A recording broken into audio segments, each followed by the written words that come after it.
So hey guys, welcome back to my channel Ars Vlogs. So guys, এতিয়া ষ্টেচনত আছো আৰু এতিয়া লাইক এনাউন্সমেন্ট হৈ গ'ল যে ট্ৰেইন আহি আছে আৰু আহি পাব আৰু ট্ৰেইনটো।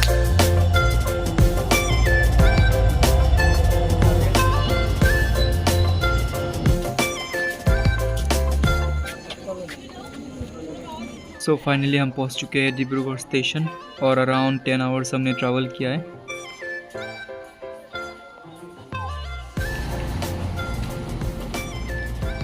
ये है जगन्नाथ टेम्पल सेंटर के पास में ये, और ये है हमारा सेंटर लाहौल कॉलेज। यहाँ पे ये एग्ज़ाम हुआ था मेरा एसएससी का।